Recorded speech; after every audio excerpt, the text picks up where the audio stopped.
প্রথম সাহাবীদের স্বপ্নের থেকে নেওয়া হয়। আল্লাহ রাব্বুল আলামিনের পাঠানো ওহীর মাধ্যমে সাহাবীরা স্বপ্নের মাধ্যমে আওয়াজগুলো, শব্দগুলো, উচ্চারণগুলো পাওয়ার পরে এটা যখন নবীকে বললেন, তখন এটা আজান আকারে রূপান্তরিত হলো। রাসূল আকরাম সাল্লাল্লাহু আলাইহি ওয়াসাল্লাম বেলালকে বলে, ও বেলাল ওঠো, উঁচু একটা স্থানের মধ্যে দাঁড়িয়ে যাও। দাঁড়ানোর পরে এবার তুমি আজান দিতে শুরু করো। আবু দাউদের বর্ণনা। এবার বেলাল রাদিয়াল্লাহু তাআলা আনহু উঁচু একটি স্থানে দাঁড়িয়ে আজান দিতে শুরু করলেন। এখান থেকে আজানের এই প্রক্রিয়া শুরু হলো।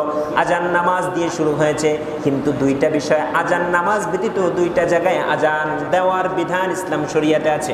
নামাজ ব্যতীত দুইটা জায়গায় আজান দেওয়ার বিধান ইসলাম শরীয়তে আছে। এক নাম্বার, যখন কোনো নবজাতক শিশু জন্মগ্রহণ করে, এই নবজাতক শিশুর ডান কানে আজান এবং বাম কানে ইকামত দেওয়া সুন্নাতে রাসূলুল্লাহ সাল্লাল্লাহু আলাইহি ওয়াসাল্লাম। রাসূল আকরাম সাল্লাল্লাহু আলাইহি ওয়াসাল্লাম এর এক সাহাবী হযরত আবু হুরায়রা রাদিয়াল্লাহু তাআলা আনহু থেকে হাদিসটি বর্ণিত। রাসূল সাল্লাল্লাহু আলাইহি ওয়াসাল্লামের সাহাবী তিনি বলেন, যখন ইমাম হাসান এবং ইমাম হুসাইন জন্মগ্রহণ করেন, তখন আমরা দেখেছি রাসূল সাল্লাল্লাহু আলাইহি ওয়াসাল্লাম ডান কানে আজান এবং বাম কানে ইকামত দিয়েছেন। এটা সুন্নাতে রাসূলুল্লাহ সাল্লাল্লাহু আলাইহি ওয়াসাল্লাম। আরেক ক্ষেত্রে আজান দেওয়া যায়, তো এক ক্ষেত্রে হচ্ছে নবজাতক শিশু জন্মগ্রহণ করলে, আরেকটা হচ্ছে কারো উপর যদি বদ আসর হয়, জিন আছে না, জিন জাতি, এটার বদ আসর যদি কারো উপরে হয়, তাহলে সেক্ষেত্রে আজান দিলে এই জিন জাতি পালায়া যায়। এরা আজানের আওয়াজে থাকতে পারে না, তখন এরা পালায়া যায়। এজন্য এক্ষেত্রে আজান দেওয়া যাবে। তা নামাজ ব্যতীত দুই ক্ষেত্রে আজান দেওয়ার ইসলাম শরীয়তে প্রচলিত রয়েছে। এক হচ্ছে নবজাতক শিশু জন্মগ্রহণ করলে তার ডান কানে আজান এবং বাম কানে ইকামত, এটা দিতেই হবে সুন্নাতে রাসূলুল্লাহ সাল্লাল্লাহু আলাইহি ওয়াসাল্লাম। এটা পিতামাতার হকের একটা। সন্তান জন্মগ্রহণ করলে এই কাজ করবেন। হসপিটালে যদি হয় তাও এই কাজ করার চেষ্টা করবেন। বাড়িতে যদি হয় তাও এই কাজ করার চেষ্টা করবেন। যদি কোনো পুরুষ না থাকে আজান দেওয়ার মতন, অন্তত কোনো নারী হলেও এই আজান তার ডান কানে বাম কানে শোনায়া দিবেন ইনশাআল্লাহ। এবং যদি কারো উপর বদ জিনে আসর করে, তা আজান দিবেন, ওই বদ জিন পালানোর রাস্তা খুঁজবে, পালায় চলে যাবে, তার সাথে আর থাকবে। কারণ আজানের আওয়াজ শুনলে জিন কি করে বলেন, পালায় চলে যায়। তা বেলাল রাদিয়াল্লাহু তাআলা আনহু আজান শুরু করলেন, এই আজানের প্রক্রিয়া শুরু হলো।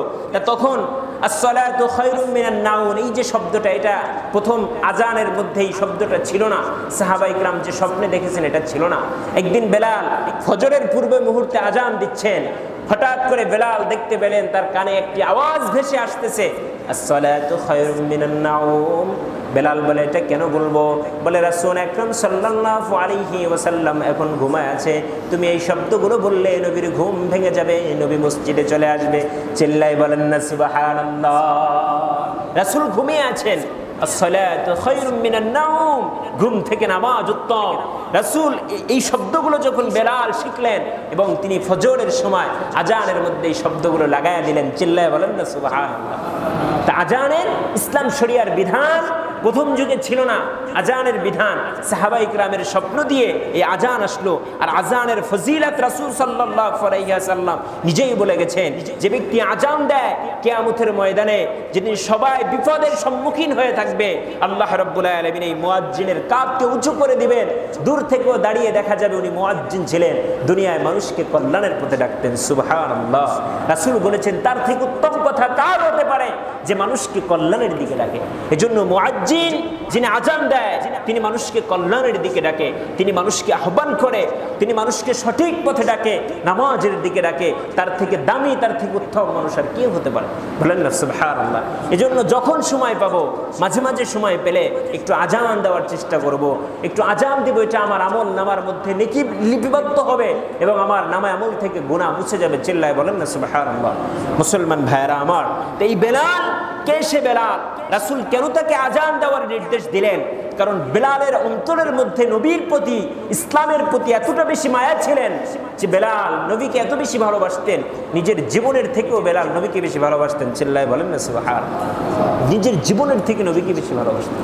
বেলালের কণ্ঠের আওয়াজ সব থেকে উঁচু ছিল, এজন্য বেলালকে নির্দেশ দেওয়া হলো, বেলাল তুমি আজান দাও। রাসূল সাল্লাল্লাহু আলাইহি ওয়াসাল্লাম যখন বেলালকে মুয়াজ্জিন বানালেন, সেখান থেকে